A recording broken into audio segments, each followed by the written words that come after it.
ஹரி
ஓம். ஜெய் சீதாராம். ராதே கிருஷ்ணா. அன்பு நண்பர்களே, உங்கள் அனைவரையும் எனது தெய்வீக பயணம் யூடியூப் சேனல் சார்பாக அன்புடன் அழைக்கின்றேன். நாம் தற்போது இன்று விநாயகர் சதுர்த்தியை முன்னிட்டு காண இருக்கக்கூடிய திருக்கோயிலானது பிள்ளையாருக்கும் விநாயகருக்கும் மிகவும் பிரசித்தி பெற்ற திருவலஞ்சுழி வெள்ளருக்கு விநாயகர் ஸ்வேத விநாயகர் ஆலயம். அது உள்ளடக்கியது ஒரு சிவன் கோவில். காவிரி தென்கரை பாடல் பெற்ற சிவஸ்தலங்களின் வரிசையில் 25வது ஸ்தலமாக திருவலஞ்சுழி விளங்குகின்றது. அம்பாள் பெரியநாயகன் சன்னதி இறைவன் சன்னதிக்கு வலதுபுறம் அமைந்திருக்கின்றது. இத்தகைய அமைப்புள்ள ஸ்தலங்கள் திருமண ஸ்தலங்கள் என்று அழைக்கப்படுகின்றன. அவ்வகையில் இந்த ஸ்தலம் ஒரு திருமண பிரார்த்தனை ஸ்தலமாக கருதப்படுகின்றது. திருமண ஸ்தலமாக இருந்தாலும் சிறப்பு பெற்ற ஸ்வேத விநாயகர் சன்னதி இருப்பதால் இந்த ஸ்தலம் மேலும் சிறப்பு பெறுகின்றது. இங்குள்ள இறைவன் பெயர் கற்பகநாதேஸ்வரர் கபர்தீசர். இறைவன் பெயர் பெரியநாயகி பிரகன்நாயகி. இந்த ஸ்தலத்துக்கு திருநாவுக்கரசர் பதிகம் 1, திருஞான சம்பந்தர் பதிகம் 3 என மொத்தம் 4 பதிகங்கள் பாடியுள்ளார்கள். இதற்கு நாம் கும்பகோணத்திலிருந்து 6 கிலோமீட்டர் தொலைவில் சுவாமிமலைக்கு அருகே இந்த ஸ்தலம் அமைந்திருக்கின்றது. கும்பகோணத்திலிருந்து தஞ்சாவூர், பாபநாசம், சுந்தரபெருமாள் கோயில் ஆகிய ஊர்களுக்கு செல்லும் பேருந்து சாலையில் சென்று கோயிலை நாம் அடையலாம். கோயில் சாலையோரத்திலேயே இருக்கின்றது. இந்த ஆலயம் தினமும் காலை 6 மணி முதல் பகல் 12 மணி வரையிலும், மாலை 4 மணி முதல் இரவு 8 மணி வரையிலும் திறந்திருக்கும். இந்த கோயிலின் தலவரலாறு என்ன கூறுகின்றது என்று பார்ப்போம். காவிரி நதி வலமாக சுழித்து செல்லும் இடத்தில் அமைந்துள்ளதால் இந்த ஸ்தலம் திருவலஞ்சுழி என்று பெயர் பெற்றது. அவ்வாறு வலம் சுழித்து சென்ற காவிரியில் இருந்து வெளிப்பட்ட ஆதிசேஷனால் ஒரு பெரிய பிளத்வாரம், அதாவது பள்ளம் ஏற்பட்டது. பாய்ந்து வந்த காவிரியர் ஆதிசேஷன் வெளிப்பட்ட பள்ளத்தில் பாய்ந்து பாதாளத்தில் இறங்கிவிட்டது. அது கண்ட சோழ மன்னன் கவலையுற்று திகைத்த போது அசரீரியாக இறைவன் தோன்றி, மன்னனோ மகரிஷியோ இறங்கி அந்த பாதாளத்தில் பலியிட்டுக் கொண்டால் அப்பிலாத்வாரத்தில் மூடிக்கொள்ளும், அப்போது காவிரி வெளிப்படும் என்று அருளினார். அதை கேட்ட மன்னன் கொட்டையூர் என்ற ஊரில் ஏரண்டம் என்னும் கொட்டைச் செடிகள் அடர்ந்து வளர்ந்துள்ள இடத்தில் தவம் செய்த ஏரண்ட முனிவரிடம் சென்று அசரீரி சொன்ன செய்தியை சொன்னார். இதை கேட்ட ஏரண்ட முனிவர் நாட்டுக்காக தன்னை தியாகம் செய்து கொள்ள முன்வந்தார். அவர் அந்த பிளத்வாரத்தில் இறங்கி தன்னை பலி கொடுக்கவும் பள்ளம் மூடிக்கொள்ள காவிரி வெளிப்பட்டார். ஏரண்ட முனிவருக்கும் இந்த கோயிலில் சிலை இருக்கின்றதை நாம் காணலாம். இன்று மகா சிவராத்திரி நாளில் இரவில் 4 ஜாமங்களிலும் ஆதிசேஷன் வெளிப்பட்டு திருவலஞ்சுழி, திருநாகேஸ்வரம், திருப்பாம்பரம், நாகை காரோணம் என்ற ஸ்தலங்களில் வந்து வழிபடுவதாக செவிவழி செய்தி ஒன்று சொல்லப்படுகின்றது. திருவலஞ்சுழியில் உள்ள ஸ்தல விநாயகர் ஸ்வேத விநாயகர் என்று அழைக்கப்படுகின்றார். தேவர்கள் திருப்பார்கடலை கடையத் தொடங்கும் முன் விநாயக பூஜையை மறந்தார்கள். அதனால்தான் ஆலகால விஷம் பார்க்கடலிலிருந்து வெளிவந்தது. அதனால் அவருக்கு உள்ளான தேவர்கள் தங்கள் தவறை உணர்ந்து அந்த வேளையில் விநாயகரை ஆவாகனம் செய்ய வேறு ஏதும் இல்லாத நிலையில் பொங்கி வந்த கடல் நுரையை பிடித்து பிள்ளையாரை உருவாக்கி பூஜை செய்தார்களாம். அதன் பின் விநாயகர் அருளால் எடுத்த காரியம் பூர்த்தியடைந்து அமுதம் பெற்றார்கள். அந்த விநாயகர் மூர்த்தியை பிரதிஷ்டை செய்ய திருவலஞ்சுழியை ஏற்ற இடம் என்று இங்கே பிரதிஷ்டை செய்ய வழிபட்ட இந்திரன் ஒரு கோயிலும் கட்டினான். இன்றும் அந்த கோயிலில் இந்திரன் பூஜித்த அந்த விநாயகர் மூர்த்தி அருள்பாலிக்கின்றார். இங்கே உள்ள சுவேத விநாயகர் சன்னதிக்கு முன்பாக ஒரு கல் பலகணி அமைந்திருக்கின்றது. அது சிறப்பானதாக இருக்கும். நீங்கள் செல்லும்போது இந்த பலகனியை தவறாமல் காணுவீர்கள் என்று நம்புகின்றேன். அத்துடன் ஒவ்வொரு விநாயகர் சதுர்த்தி என்றும் தேவேந்திரன் வந்து விநாயகர் வழிபட்டு செல்வதாக இங்கு உள்ள ஐதீகம் சொல்லப்படுகின்றது. தேவர்களால் உருவாக்கப்பட்ட இந்த விநாயகர் திருவலஞ்சுழியில் உள்ள சுவேத விநாயகர் கடல் நுரையால் ஆனதால் மற்ற ஆலயங்கள் நடப்பது போன்ற அபிஷேகம் இவருக்கு இங்கே இல்லை. சுமார் 10 அங்கலமே உயரமே உள்ள இந்த வெள்ளை பிள்ளையாருக்கு புனுகு மட்டும் சாத்துவார்கள். மேலும் பச்சை கற்பூரத்தை குறிப்பிட்ட பக்குவத்தில் அரைத்து அதை இந்த விநாயகரின் திருமேனியை தொடாமல் அவர் மேல் மெல்ல தூவி விடுவார்கள் அர்ச்சகர். இதனால் இந்த விநாயகர் தீண்டா திருமேனி என்று அழைக்கப்படுகின்றார். விநாயகர் துதிக்கை வலப்பக்கம் சூழ்த்துள்ளதால் திருவலஞ்சுழி என்று பெயர் பெற்றதென்று. திருவிடைமருதூருக்குரிய பரிவார ஸ்தலங்களில் திருவலஞ்சுழி விநாயகருக்குரிய ஸ்தலமாகும். இஸ்தலத்தில் உள்ள கற்பகநாதேஸ்வரர் கோயில் ஒரு பெரிய கோவில். கிழக்கு நோக்கி உள்ள 5 நிலை ராஜகோபுரத்துடன் இவ்வாலயம் விளங்குகின்றது. கோபுர வாயில் கடந்த நீண்ட வழியே சென்று 3 நிலை கோபுரத்தை அடையலாம். அம்பாள் பெரியநாயகின் சன்னதி இறைவன் சன்னதிக்கு வலதுபுறம் அமைந்திருக்கின்றது. இத்தகைய அமைப்பு தலங்கள் திருமண ஸ்தலங்கள் என்று அழைக்கப்படுகின்றன என்று முன்னரே பார்த்தோம். இறைவனுக்கும் இறைக்கும் உள்ள தனித்தனி சன்னதிகள் போக அஷ்டபுஜ மகாகாளிக்கும் வெளிப்பிரகாரத்தில் பைரவருக்கும் தனித்தனி சன்னதிகள் உள்ளன. இங்குள்ள அஷ்டபுஜ மகாகாளி சிறப்பு வாய்ந்த மூர்த்தம். ராஜராஜ சோழன் இக்காலை வழிபட்ட பிறகுதான் போருக்கு புறப்பட்டு செல்வதை வழக்கமாக கொண்டிருந்தார்.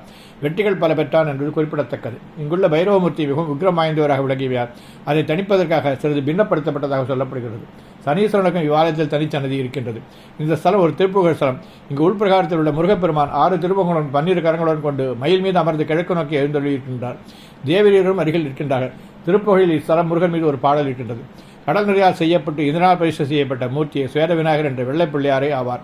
இவரே இந்த ஸ்தலத்தில் சிறப்பு மூர்த்தி ஆவார். வாருங்கள் நண்பர்களே, இந்த திருக்கோயிலை அவசியம் நீங்களும் தரிசிப்பீர்கள் என்று நம்புகின்றேன். விநாயகர் சதுர்த்தி அன்று இந்த பதிவினை நீங்கள் காணும்போது அந்த வெள்ளருக்கு விநாயகரை நீங்கள் நேரே கண்ட அனுபவம் தங்களுக்கு ஏற்படும் என்ற நம்பிக்கை எனக்கு இருக்கின்றது. வாருங்கள். நன்றி, வணக்கம். திருச்சிற்றம்பலம். நம பார்வதி பதையே. அரர மகாதேவா. தென்னாடுடைய சிவனே போற்றி. எந்நாட்டவர்க்கும் இறைவா போற்றி.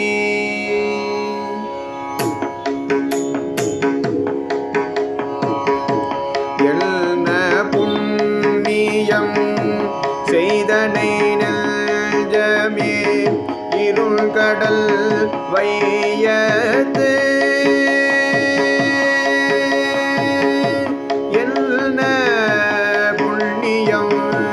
செய்தனை நெஞ்சமே இருள் கடல் வையத்து உன்னம் நீ புரி நல்வினை பயனிடை முழுமணி தரலல்கள் முள்ளம் நீ புரி பயனிடை முழுமணி தரலல்கள்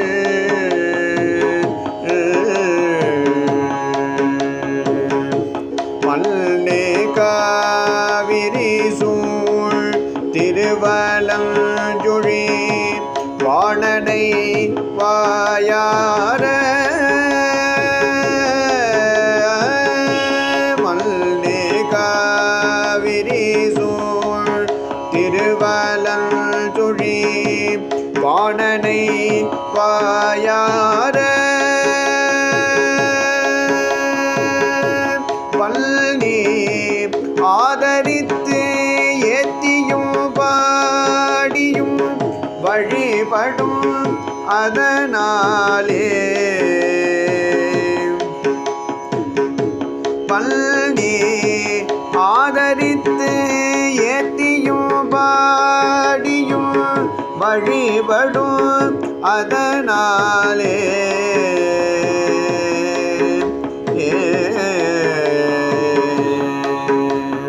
விண்டொழில் தன நம்முடைவல் வினை விதிகடல் வரு நல்ஜம் உள்திரையில் ஜீவானவர் தமை தாங்கிய இறைவனை உலகத்தில் வண்டு வார்குழல் மங்கை ஒரு பங்கனை வளஞ்சொழியிடமாக கொண்டநாதல்மை தொழில் புரி தொண்டரொடி நீதிருந்தமையாலே திருந்தலார்புறம் நீழச் செருவன விரலின் கண்ணடியாரை பரிந்து காப்பன பக்தியில் வருவன மத்தமம் பிணி நோய்க்கு மருந்துமாவன மல்திரமாவன வளஞ்சொழி இடமாக இருந்த நாயகல் இமையவர் ஏத்திய இணையடி தளல்தானே கரைகொள் கண்டத்தரு காய்கது நிறத்தினர் அறத்திர முனிவர் கன்று இறைவராலிடை நீழலில் இருந்துகழ்ந்தினிதருள் பெருமானார் மறைகள் ஓதுவர் வருபுணல் வளஞ்சொழியிடம் மகிழ்ந்தருங்கானத்து அறைகழல் சிலம்பார்கனில் ராடிய அற்புதம் அறியோமே மன்னர் நீரர்வில் காற்றினராற்றலாம் எரியுறு ஒரு பாகம் பெண்ணரான் என தெரிவரு வடிவினர் பெருங்கடல் பவளம் போல் வண்ணராயிலும் பலஞ்சொழி பிரிகிலார் பரிபவர் மனம் புக்க எண்ணராகிலும் எனை பல இயம்புவர் இணையடி தொழுவாரே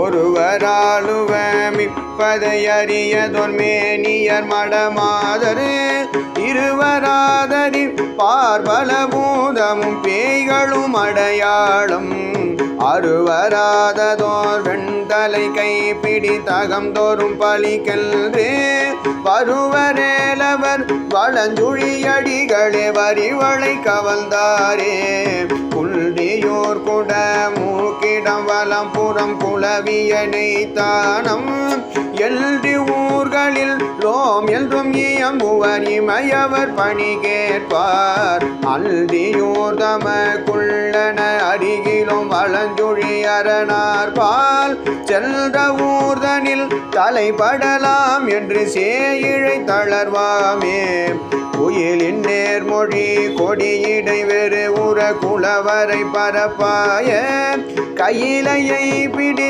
எடுத்தவள் கதிர் முடி தோளிருபது மூன்றே மயிலில் நேரன சாயலோடமர்ந்தவன் வளஞ்சொழியம் மானை பயில வல்லவர் பரகதி காண்பவர் அல்லவர் காணாரே அழலதோம்பிய அலர்மிசை அண்ணலும் அரவணை துயின்றானும் கழலும் செல்னியும் காண்பரிதாயவர் மாண்பமர் தடக்கையில் மழலை வேணையர் மகிழ் திருவலஞ்சொழி வளங்கொடு பாத தாழ் சுழலும் மாந்தர்கள் தொல்வினையதனோடு துன்பங்கள் களைவார். அன்பு நண்பர்களே, என் தெய்வீக பயண யூடியூப் சேனல் மூலம் பல திருக்கோயில்களை நீங்கள் என்னுடன் தரிசித்து வருகிறீர்கள். இதற்கு மனமார்ந்த நன்றி. மேலும் கோவில்களை நேரில் சென்று பதிவு செய்து உங்களுடன் பகிர விருப்பமாக உள்ளேன். இதற்கு உங்கள் ஆதரவும் இறைவன் அருளும் தேவை. வீடியோ பிடித்திருந்தால் லைக் செய்யுங்கள், கருத்துகள் தெரிவியுங்கள், ஷேர் செய்யுங்கள், சப்ஸ்கிரைப் செய்யுங்கள். நன்றி. Dear friends, heartfelt thanks for joining me on my spiritual journey through my YouTube channel, where I share temple visits with you. I strive to personally visit and bring you more divine experiences. Your support means a lot. Please like, comment, share, and subscribe. Thank you.